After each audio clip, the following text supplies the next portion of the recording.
আসসালামু আলাইকুম বন্ধুরা, সবাই কেমন আছেন? আশা করি সবাই ভালো আছেন। আজকে আমি আরেকটি রেসিপি নিয়ে হাজির হয়ে গেলাম। আজকে আমি তৈরি করে দেখাবো গোলাপ জামুন মিষ্টি। আর এই মিষ্টি রেসিপিটি দেখতেও যেমন সুন্দর, খেতে কিন্তু অসম্ভব মজার। আর আজকে আমি যেভাবে মিষ্টিটা তৈরি করব একদম দোকানের মিষ্টির মতোই হবে, কোনো অংশে কম হবে না। আপনারা শুধু ধৈর্য ধরে ভিডিওটি দেখার চেষ্টা করবেন। ভিডিওটি দেখার পর যে কেউ এই মিষ্টিটি তৈরি করতে পারবে, কোনো অংশেই কম হবে না। চলুন কথা না বাড়িয়ে আমরা মূল ভিডিওতে চলে যাচ্ছি। তার আগে বলছি, একটা লাইক দিয়ে সম্পূর্ণ ভিডিও দেখার চেষ্টা করবেন। মিষ্টি তৈরি করার জন্য এখানে আমি 900 গ্রাম দুধ নিয়েছি। আমি 1 কেজির একটু কম নিয়েছি। দুধটাকে আমি ভালো করে জাল করে ফুটিয়ে নিব। ফুটিয়ে নিয়ে চুলাটা বন্ধ করে দিয়ে আমি ভিনেগার অথবা সিরকা দিয়ে ছানাটা কেটে নেব। আর এই চুলা বন্ধ করে এই কাজটা করলে অনেকটা সুন্দর হবে। ছানাটা একদম নরম হবে, একদম শক্ত হওয়ার কোনো চান্স থাকবে না। আমি ভিনেগারের সাথে একটু পানি মিশিয়ে তারপর ভিনেগার দিয়ে আমি ছানাটা কেটে নেব। আমি 2 টেবিল চামচ ভিনেগার নিয়েছি, তার সাথে 2 টেবিল চামচ পানি নিয়ে তারপর অর্ধেক অর্ধেক করে দুধের ভিতর দিয়ে ছানা কেটে নেব। আমি একবার অর্ধেক দিয়েছি আর বাকিটুকু এখন দিয়ে তারপর ছানাটা কেটে নেব। দেখেন, দেওয়ার কিছুক্ষণের মধ্যেই ছানাটা কেটে যাবে। খুব বেশি নাড়াচাড়া করার দরকার নেই। এখন আপনারা চাইলে ছানার ভিতরে ঠান্ডা পানি দিতে পারেন। আমি এখন একটা সুতি কাপড়ের ওপর রেখে ছেঁকে নেব। দেখেন, আমি একটা কাপড় আগে থেকে রেডি করে রেখেছিলাম আর চাকনার উপর। এখন আমি ঠান্ডা পানি দিয়ে ভালোভাবে ধুয়ে নিচ্ছি, ভিনেগারের টকটক ভাবটা চলে যাওয়ার জন্য।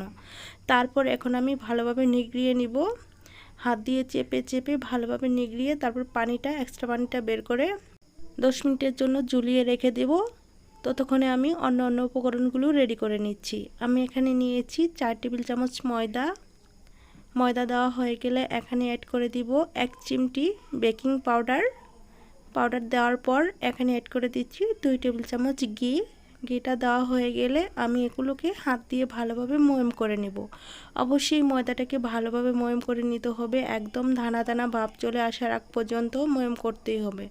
আমি সাইড করে রেখে দিচ্ছি। তারপর এই ছানাটা নিগড়িয়ে নিয়ে তারপর ফিরে এসেছি। দেখেন, আমার 900 গ্রাম দুধ থেকে 1 বাটি ছানা বের হয়েছে। আর আমি এগুলোকে হাত দিয়ে ভালোভাবে এখন ময়ম করে নিব। নিয়ে তারপর সবগুলো উপকরণ একত্র করে মিষ্টি বানিয়ে নিব।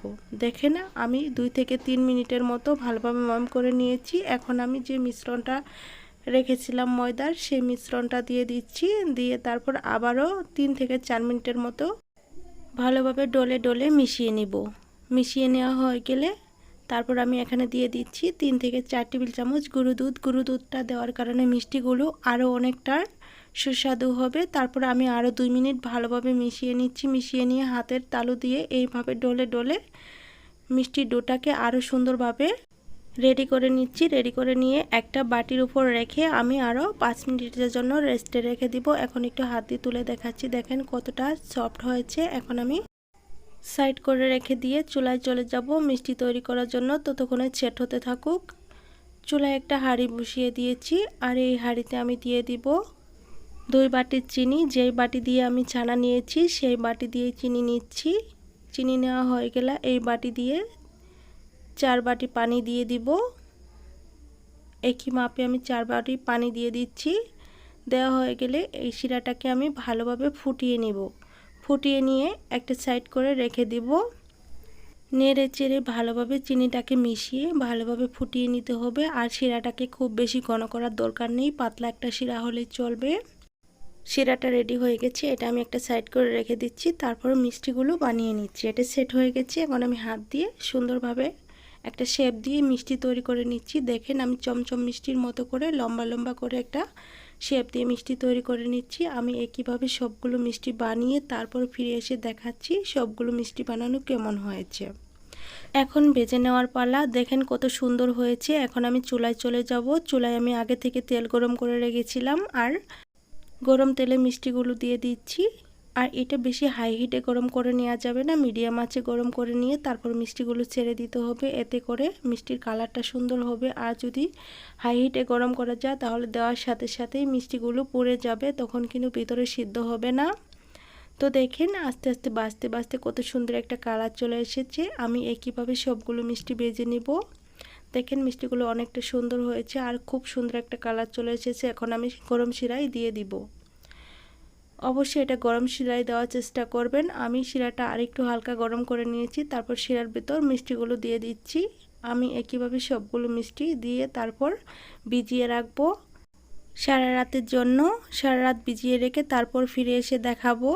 তো আরেকটা কথা বলছি, মিষ্টিগুলো দেওয়ার পর আমি আরও 2 মিনিট রান্না করে নিব, এতে করে মিষ্টিগুলো আরও সুন্দরভাবে ফুলে যাবে।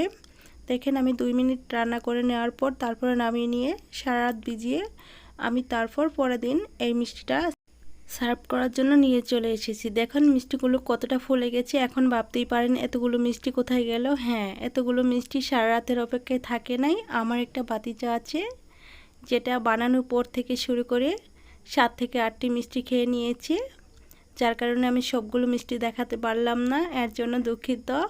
তো আমি সবগুলো মিষ্টি তুলে নিয়েছি, আর মিষ্টিগুলো দেখেই বুঝতে পাচ্ছেন কতটা ফুলে গিয়েছে। এখন আমি মিষ্টিগুলো একটু মাওয়াতে গড়িয়ে নিব। আপনারা চাইলে এমনি রাখতে পারেন, কিন্তু আমি মাওয়াতে গড়িয়ে নিব দেখার সৌন্দর্য বাড়ানোর জন্য। আমি এখানে মাওয়া নিয়েছি, আপনারা চাইলে গরু দুধেও গড়িয়ে নিতে পারেন, এতে করেও সুন্দর হবে। আবার চাইলে ইনস্ট্যান্ট মাওয়াতেও গড়িয়ে নিতে পারেন, এটা বানানোর সহজ পদ্ধতি। আপনারা চাইলে গুঁড়ো দুধের সাথে 2 টেবিল চামচ ঘি মিশিয়ে মাওয়াটা তৈরি করে নিতে পারেন। দেখেন আমার মিষ্টিগুলো মাওয়াতে গড়ানো হয়ে গেছে। এখন আমি সার্ভ করে দেখাচ্ছি কতটা সুন্দর হয়েছে। আর এই মিষ্টিগুলো যদি আপনারা হাতে এত সুন্দর করে বানাতে পারেন তাহলে দোকান থেকে কেনার কোনো প্রয়োজন পড়বে না আজকের মিষ্টি রেসিপি ফলো করলে। তো কেমন হয়েছিল মিষ্টি রেসিপিটি আপনারা অবশ্যই আমাকে জানাবেন। আর আপনারা কমেন্ট করলে আমার কমেন্টগুলো পড়তে কিন্তু ভালোই লাগে, খুব ভালো লাগে। তো আজ রেসিপিটি কেমন হয়েছিল, যদি ভালো লেগে থাকে তাহলে চ্যানেলটিকে সাবস্ক্রাইব করে পাশে থাকা বেল বাটনটি অন করে রাখবেন আমার চ্যানেলে আরও নতুন নতুন রেসিপি সবার আগে পাওয়ার জন্য। দেখেন আমি মিষ্টিটা কেটে দেখাচ্ছি কতটা সুন্দর হয়েছে, আর ভিতরটা দেখেন কতটা নরম হয়েছে। খেতে একদম দোকানের মিষ্টি, কেউ বুঝতেই পারবে না হাতের তৈরি। আজ এই পর্যন্তই, ভালো থাকবেন, সুস্থ থাকবেন এই কামনা করে বিদায় নিচ্ছি। খোদা হাফেজ।